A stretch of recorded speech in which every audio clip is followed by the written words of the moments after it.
What's going on, everyone? Welcome back into some more Anno 1800 with our ultimate guide, and we are now in the New World. I finished the expedition. The expedition to the New World is fairly simple. You shouldn't have too much trouble with it as long as you bring along the goods that it lists at the top of the expedition, as well as some rations. Preferably bread is a good one to bring along with you, as we talked about in the last episode.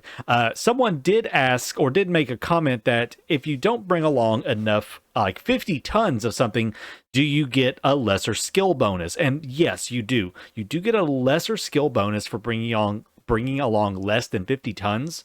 But for the New World expedition, I wouldn't worry about it too much. You really have to be bad and basically bring nothing along in order to fail it. So bring at least one thing of rations. Again, preferably bread, because there is a faith event that does happen usually. Bring along some crafting, some diplomacy.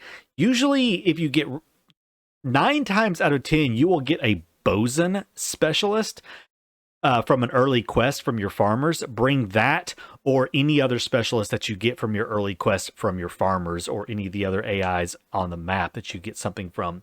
Bring some items, bring some of those, and you should not have trouble with that New World expedition. So when you first get to the New World region, you will be given a ship with some timber, some bricks, and some steel beams on it. And you're going to need to settle an island. So what do you need to look for on your first island? Well, there's at least a couple of resources you want to look for first. Plantains, sugarcane, and cotton. Those are the 3 that you want to try to find and see if there's an island that has those on it. So this one's got plantains and sugarcane, no cotton on it.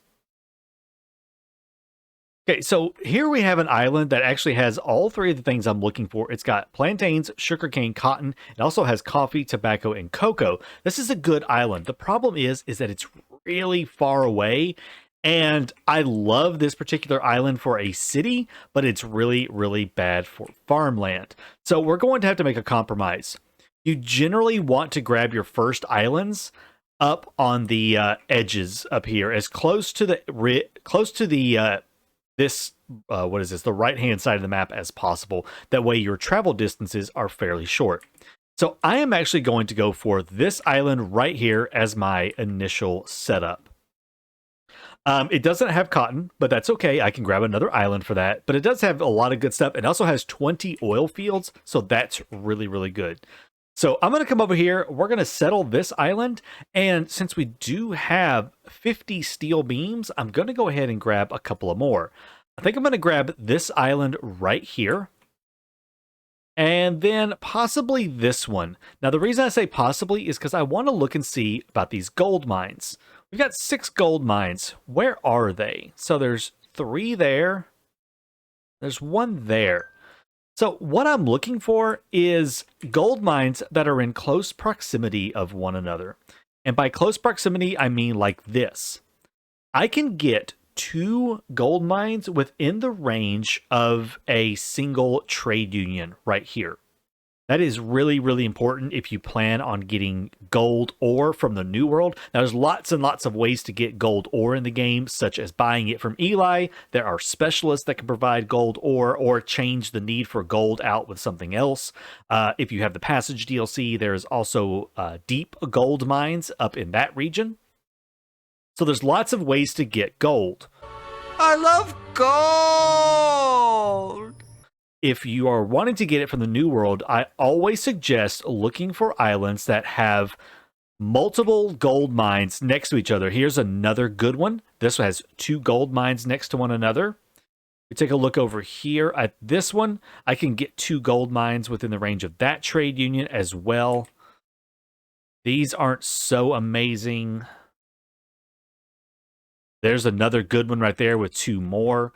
So take a look at the islands that you can see and see if there are some good, like there's another good one right here. This one's also good because it's got lots of oil springs around it. So you can even boost your oil springs right there. So you'll want to try to get your gold mines clumped together and try to grab those islands as soon as you can, because those are going to be some of your most valuable ones. So I'm going to go ahead, claim some islands, and we are going to dig into the Ornaleros. So while you're claiming your islands and getting yourself established in the new world, you are going to have to deal with Jean Lafortune as long as you did not disable him in a custom difficulty setup, which you can obviously do and turn him off and not worry about him. Now, Jean is an interesting little character. You start at peace with him with 30 reputation, with only 30. Pretty quickly, he is going to start asking for money. He usually asks for about 50,000 coins, give or take, in order to maintain peace with him and not go to war. Now, you have a couple of options here. If you are comfortable with your current balance, like I've got about 148,000, I'm comfortable with my current balance. If you are okay with it, you can go ahead and pay him the 50K and be done with it. Or you can go to war with him and then immediately sign a ceasefire. If you sign a ceasefire, it's going to work just like with Anne Harlow. It's going to cost about 20 to 22,000, and it will give you a 2-hour window where he will not attack you. After that, you'll have to sign a ceasefire again. It'll cost between 18 and 19,000, and so on until you get your reputation up to a point where you can get peace with him again. So which is the best option? Honestly, it depends on your money and how good you think you can maintain your coins whenever he demands cash from you, because he will, on occasion, still demand cash. If you decide to stay at peace with him and pay him off so he does not declare war on you, start getting quests from him, start doing gifts of coin to him as quickly as you can. He usually will always take money, and it's usually for 2 reputation. Keep giving him that cash. Yes, it is expensive, but it is an investment in your future. As long as you keep giving him money, eventually you'll get trade agreements with him, and then you can make quite a bit of coin off of him. So you can get away with not having to go to war with Jean, but you do need to make sure you have the cash available to keep paying him off, either through the amounts that he will ask not to declare war on you, or by going to war with him and then signing a ceasefire and then working your way up from there. No matter what, in the end, it's all about the same amount of money, honestly. Though, if you can keep him at peace and get him to trade agreements before he demands another 50,000 from you, it's likely that that will come out less expensive than going to war and having to sign ceasefires. Again, it just depends on how quickly you can get him up to about 50 to 60 reputation to get that trade agreement. All right, guys. So we have our first little settlement going over here on, I am not even going to attempt to pronounce that name right there. My American attempt at speaking Spanish is probably going to make half of you cringe. So not even going to try it. We're just going to call this place Pombo.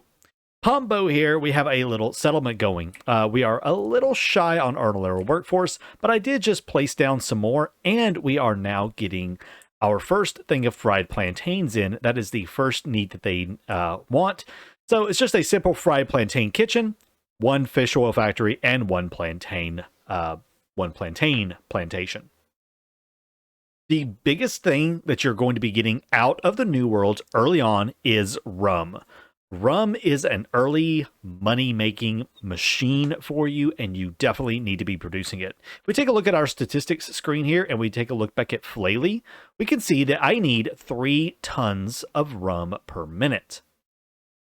And if I take a look here at our town, I have made just enough to supply both the island of Pombo and the island of Flaley, as our Ornaleros do want rum as well. So I am producing a little bit, but I want to produce a little bit more. So we're going to go ahead and place down 1 more rum distillery. Again, how you place them is completely up to you. You know me, I like to just kind of willy-nilly throw these things around because it's fun. We're going to slap down 1 more lumberjack, and we will be good to go. That's going to start bringing in the rum. And rum, again, is that big money maker. We're going to see our income shoot up considerably. So how are we going to get this rum back? Well, if you've noticed, I have several ships kind of hanging around right here. I've been buying ships from the AI. I bought a couple of frigates from Archie, so I had some warships for defense and for like escort quests and stuff like that.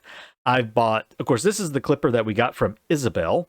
And then if we pop back over into this region here, I also, you know what, I'm going to toss those overboard. I don't need those. I also bought another clipper from Archie, and I have another frigate, which has a llama on it.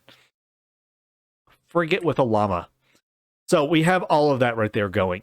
What I want to do is I'm going to actually go buy one more frigate. Now you can use, not frigate, but a clipper. You can use the clipper that Isabel gives you or any other clipper you have. I like to have one free clipper in each region, so I'm just going to go ahead and buy one more from him. It only costs 15,000 to buy it, so I have plenty of money. I'm making plenty of money. I'm not too concerned about it. So how are we going to go about getting our rum situation resolved? So let's set up a trade route here. We're going to go to the new world. We're going to select Pombo, go back to the old world. Going to pop over to Flaley here. Now, here is what we need to figure out. First, let's just let's make sure I have him paused here in a second. So if we just do that right there, let's just load the 50 and the 50, and we're going to let him go and run that route about twice. I'm going to let that route run twice, and then we're going to go and talk real quick. Now, I do have an entire video about this, which will be pinned down in the comments below, but we will talk briefly about how you can figure out how much rum you need to be sending back and forth. You already know from the other videos how you figure out how much you need per minute and to make sure you are producing enough. As you can see, I am producing basically double the amount of rum, and there is a reason for that. It's because we're going to need a lot of it. So I am future-proofing myself on my rum production. Now, before we get started over here on the island of Tempe, this is Tampi right here. Before we get started on Tampi right here, let's talk real quick about this. As you can see, we do have plus 50 workforce of each tier. Now, if you'll remember from the UI and shortcuts video, which was the first video in this series, we take a look under influence right here. We see that we have the Conqueror effect. This little icon is now highlighted. And we have the Conqueror effect, which gives us plus 50 workforce on the island. So that is where we're getting that. We have spent 81 influence in the expansion category to get us the island workforce. And we have done that by spending 81 influence invested on islands. That's all the influence it has cost me to to settle the 2 islands in the old world and 4 islands in the new world. Generally speaking, I tell people 4, maybe 5 at the most islands in the New World will pretty well last you for a very long time. I generally have no more than 3 or 4 islands in the New World. I think I said Old World, but I meant New World. 3 or 4 islands in the New World is usually more than enough for quite a long time. If you start getting into like 5, 6, 7, 8, 1 million pop cities, then yes, you will probably need every single island. But for the most part, if you're building, 50, 100K population cities and everything, 3 or 4 islands in the New World is really all you need.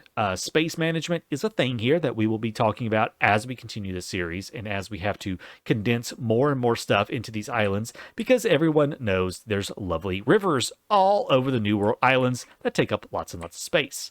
But it's an easy mechanic to deal with. Don't panic about the rivers.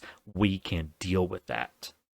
One thing I think would be really helpful to do before you really get started with your production chains in the New World is to go ahead and increase that influence bonus up to at least Unifier. Spend at least 150 influence to get the plus 100 free workforce. It's going to be really, really helpful, especially in the New World because of space limitations. That 100 free workforce is enough to get you 3 cotton mill chains without having to have any population set up for it. So it's a good idea to go ahead and do that. It is a bit of influence investment. So if you've spent your influence on other things like warships or something like that because you might be at war with someone, you can go ahead and just skip this and just build your populations as normal. Get your ornilleros set up, get them some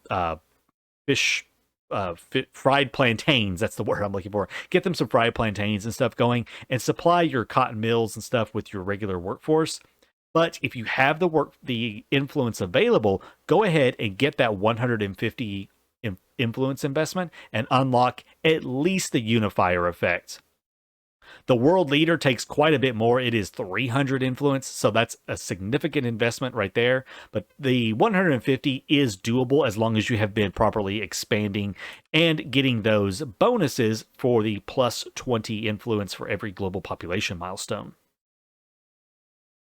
All right, so it has been it's been a little while actually. I've been doing quests, I've been running all over the place, and hey, look, that fun little bug is back where this goes away. Isn't that lovely? Anyways, so what I want to do is take a look at our rum trade route real quick and talk about that.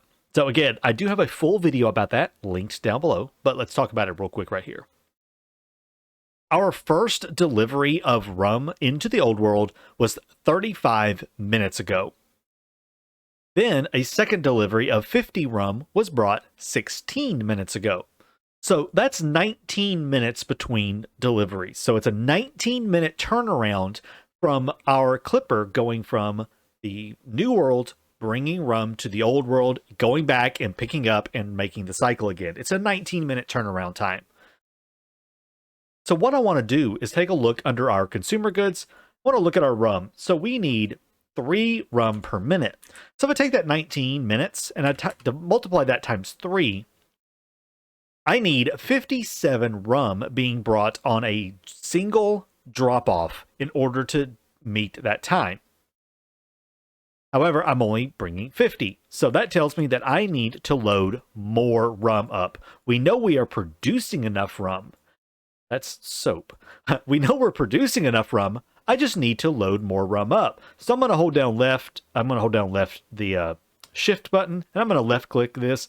And so it's just going to load up all the rum on the trade route. Now, obviously, you would probably be like, well, why don't you just do that anyways from the beginning? Well, I'm showing you how this works because what I could do is I do have this trade route right here that is loading up cotton fabric. I could combine those trade routes. I could load up 100 rum and load up 100 cotton fabric. If we take a look at the cotton fabric trade route right here, there it is. 16 minutes ago, and it brought 70. And I believe he is almost back as well. Where are you on your... Oh, actually, he's nowhere near being back yet. Oh, no, he's right there.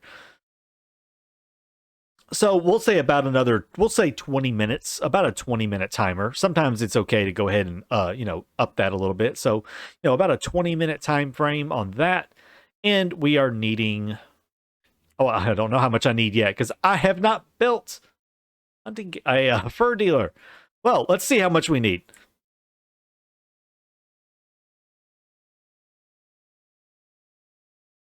I need 2 per minute. So I would need 40. No, 80. Can't do math. No, it's 40. I can't do math, guys. Math is hard, okay? I need 2 per minute, about a 20-minute turnaround, so I only need 40. So that means I could, if I wanted to, combine my rum and my cotton fabric trade routes into a single trade route, and I would have enough. How do you know when to separate those into their own trade routes when you can't support the single trade route with both goods on them because you need more than what you can transport? If I needed, say, 150 rum and 50 cotton, and that worked for a little while, but all of a sudden I needed 160 rum, then I would have to take the cotton fabric off and put it into its own trade route by itself because now the rum is no longer being able to sustain from just the 150 that you could put on there. Once you go past, using a clipper still, as for this example, once you go past like 200, which is the most that you could put on a clipper, 4 slots of 50. Once you go past the 200, just add another clipper. That's all you gotta do. Just add another clipper. There are some people who try to do really complicated things with like wait to load and wait to unload and trying to do really complicated stuff with like, they call it parallel trade loading, where they only load like 10 of a product and they have like hundreds of ships going back and forth trying to do that. No. That's just not how it works with this game. Just throw another ship on it. You're going to be fine. I promise you. That's all I do. I don't think about it. Once I see that I need another clipper because I need more than 200 per trip, I just throw another ship on it. Later on, you can upgrade to world-class reefers, you can upgrade to cargo ships, extravaganza steamers, Great Easterns, whatever you want to transport your goods. If you need more than what that one ship can handle, throw another ship on it. You're done. The only thing you got to make sure of is if you have enough storage on both islands. Storage starts at 75, obviously, so if you need more than 75 in it, if you need more than 75 to be consumed, just increase your storage. Easy as that. Not a lot of thought behind it, and it's really, really simple. So let's just take a quick stock of where we are before we end the episode here. We do have our first 2 islands fully settled, a population island right here on Pombo, and we have a cotton fabric creation going on over here on Tampi. It's not pretty, it's not efficient, it just works for the time being. We will reorganize all of that later.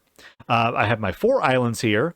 I let Benta have an island. I gave her, she can have an island. She's fine down there. She just has the 1 island. That's all she needs right now. She's good. As terms of the pirates, I'm at 49 right now. Actually, I'm a little low. I did just give him some money, but I have working conditions going on, which I actually need to get rid of my working conditions because I don't want to be using those. He does hate it when you have working conditions going, so that will lower it by -3 every time he gets mad about it. So I am right around 50 reputation already. I was at 37 when we started the episode, and now I'm at basically 50. So it's doing pretty well so far. I'm pretty good on reputation. Just a little bit more. I need to get to, I believe it is 60 to get trade agreement with him. And then I can start doing a turnaround with him. Pirates, I can't see it right now, but pirates sell cannons for about 400 or 500-ish, something like that. And Isabel, if she'll let me click on her harbor. Hey, lady. There we go. Oh, there's my boy. There's everybody's favorite Pharos. Anyways, she buys cannons for 912. So it's a great turnaround. It's a trade route I like to do. I like to pick up excess fried plantains, go and buy cannons, and then I sell both of those to Isabel, and it starts making me some sweet, sweet cash. Back over here in the old world, we now have everything that we need to continue on. Our fur coats have been our fur coat need is it's working on it. It'll be fulfilled here very shortly. I have all of them I need though for the time being. Our supply and demand is good with that right there. So all I got to do now is let that fill up. I'm going to get a cannery going, and then we are going to get the university built. And then in the next episode, we'll be ready to move on to engineers. So with that, guys, I'm going to call it an episode here. I hope this helps you out to get to the new world, get it set up, and seeing how good Rum can be. Rum is extremely awesome. I don't have any at the moment because remember, I ran out because 50 isn't enough. So you see, I ran out of Rum before we got here. That's why it's really important to understand how much rum you need to be bringing in. It's the biggest question I see all the time. I keep running out of rum. What do I do? That's what you do. Go back to that chapter, read it, listen to it again. It's so, so simple. You'll have rum coming in, your money will skyrocket, and you'll be doing great. All right, guys, with that, thank you so much for watching. I will catch you in the next one. Be sure to leave a like and a comment down below. Take care.